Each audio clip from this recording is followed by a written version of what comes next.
Of the Social Democrats. Thank you. Taoiseach, I want to ask you about the excise measures that you announced last night to cut fuel prices. And I very much welcome those measures. But I also want to ask you about your intentions in relation to some other measures that have been discussed recently.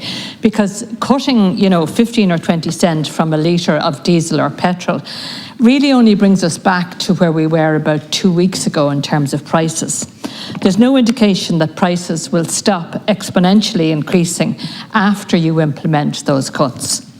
There have been reports recently that the government intended to introduce a swing mechanism to implement an excise duty cut if prices go above a certain level, and an excise duty increase if prices fall below that level. However, given how complicated the whole €200 electricity grant has proven to be, with measures that were announced in December and not yet reflected in bills, you have to ask, how long will it take to design and implement a swing mechanism? So maybe you'd update us on that. Surely now, in the short term at least, the government needs to cap prices at a maximum level at the pumps and reduce excise duty and VAT to sustain prices at that level. So Taoiseach, you previously said you couldn't reduce VAT due to EU rules, but peacetime rules should not apply during wartime, and extraordinary measures must be taken to try to insulate ordinary workers and families from Putin's price shocks. If prices are not capped, Taoiseach, there's a further danger, and that is price gouging. How can the government be confident that cuts to excise duty will actually be passed on to customers? In fact, there were some anecdotal reports last night of prices on forecourts shooting up after the government announcement. Taoiseach, having just begun to emerge from a pandemic, we're now in yet another unprecedented and perilous situation: war in Europe. The coming months will be very hard, but we have a duty in this House to try to do all we can to ease the burden on ordinary workers who are already struggling to cope with the cost of living increase. So Taoiseach, I have a few questions. Can you confirm if the government intends to introduce a swing mechanism to moderate fuel prices? If not, can you advise if the government intends to cap fuel prices in the short term? Number 3, is the government advocating a VAT cut as part of the EU response to this disaster, and what actions are you taking in that regard? What has the government done to guard against price gouging? Has there been any contact with the Irish Competition and Consumer Protection Association on this issue? And finally, do you intend to take action in relation to the price of home heating oil? Thanks, Thank you, Deputy Shortall. Well, first of all, I would say that these issues will be kept under constant review by government, but the measures that we've announced today will have a cost of about 320 million.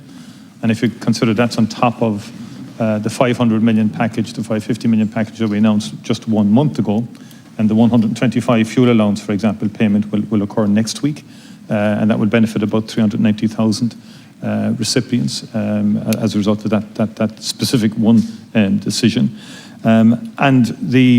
In terms of the broader European issue, we are advocating for greater flexibilities in terms of what member states can do to offset the pressures on consumers and on people more generally as a result of the war in particular. I mean, already prior to the war, because of emerging from COVID and also restriction on gas supplies, perhaps preempting the war, what was driving prices up fairly significantly.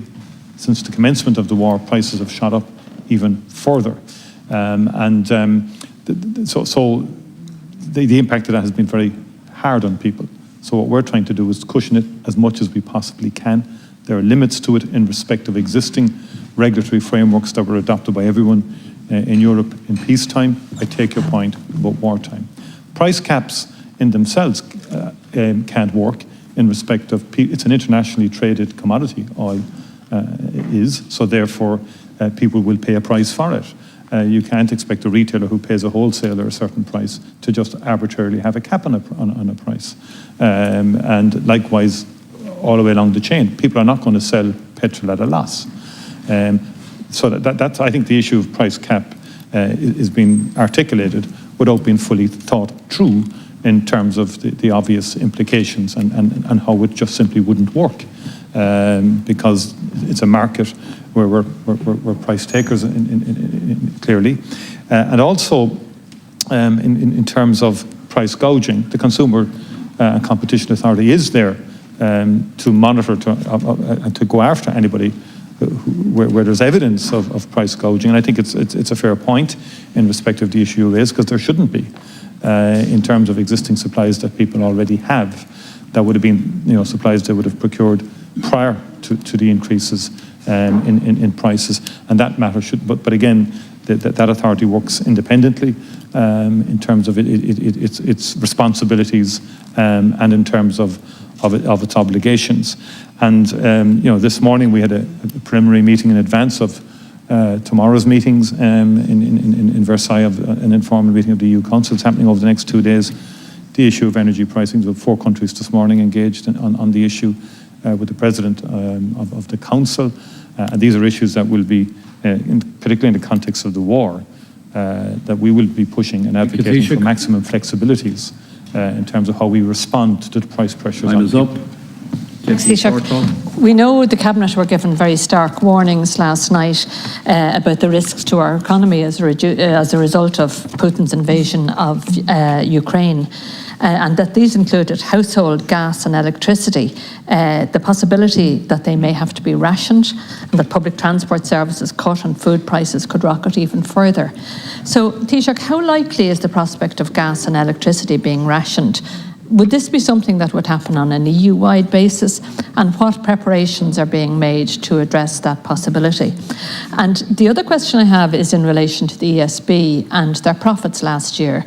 They had unprecedented profits. I think it was 679 million in profits. Now, the Taoiseach had said last year that if there were hyper profits, that the government should take a larger dividend. Are you considering that action as a means of raising more funding, which could be used to subsidise prices for the consumer? Thank you, Deputy Shortall. The first thing, in terms of your reference to government warnings and so on, I did say last week that Secretary Generals of government departments had been asked to scenario plan for various potential scenarios. So we don't envisage rationing of oil and petrol. We have oil and gas reserves. But scenario planning, there can be scenario 1, scenario 2, scenario 3. One can be worse than the other, and it makes sense that public servants and we've asked departments just to, if this gets worse, if the war becomes more difficult, what are the potential impacts on the country? And clearly, in the immediate sense, the biggest impact is the increase in the price of energy. And there's an energy crisis now in terms of supply and in terms of prices. And the prices then will feed into the broader economy. And the other key area will be food, because of the central role that Russia and Ukraine play in terms of export of grain in particular. So commodities, metals and food are rising significantly along with energy prices. And I see those as the more immediate impacts. In terms of the ESB, it has significant debt as well, by the way, that has borrowed significantly to expand. And our focus at the moment with all energy companies is on security of supply over the medium term.